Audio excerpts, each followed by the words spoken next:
مغروره پیغله سلامونه او احترامات مې قبول کړئ دوستانو. امید دی چې ټول به روغ جوړ یاستئ.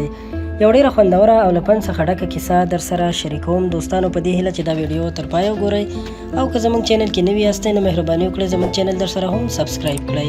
یو وخت د یو غریب ځوان په زړه کې یوې مغرورې جینۍ ته مینه پیدا شوه. هلک د هغې سره ډېره زیاته مینه لرله. ځوان یوه ورځ زړه وکړ او د خپلې لیونۍ مینې اظهار یې هغه مغرورې جینۍ ته وکړ. مغرورې جینۍ د هغه ځوان غوښتنه رد کړه او ترڅنګ یې ورته وویل غوږ ونیسه، ستا د یوې میاشتې تنخوا زما د یوې ورځې له مصرف څخه کمه ده. زه څنګه تا سره ژوند وکړم؟ څنګه دې فکر وکړ چې ما ته داسې خبره وکړې؟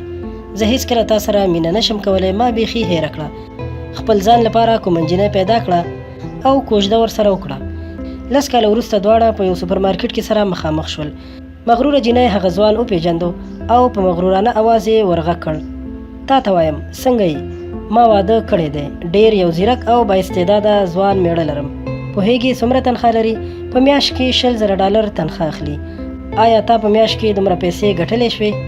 هلک په تعجب سره هغې جینۍ ته کتل. څو لحظې وروسته تر دې دمخه چې جینۍ خپلو خبرو ته ادامه ورکړي میړی راغی. میړی په ډېر خوشحالۍ او حیرانتیا سره وویل صاحبه ته دلته؟ صاحبه تاسو زما له ښځې سره ولیدل؟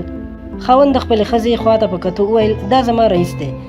زه یو له هغه کسانو څخه یم چې د $100 میلیونو په ارزښت په یو پروژه کې کار کوم. خاوند یې خبرو ته ادامه ورکړه، رئیس صاحب ډېر ښه سړی دی، زیات مهربانه دی. زما ګرانې ته پوهېږې رئیس صاحب د یوې نجلۍ سره مینه لرله مګر د هغې زړه یې په لاس رانه وړ او تر اوسه مجرد ګرځي. هغه نجلۍ به څومره خوشبخته وه که یې د ده سره واده کړی وی. د خاوند خبرو یې دوام درلودو.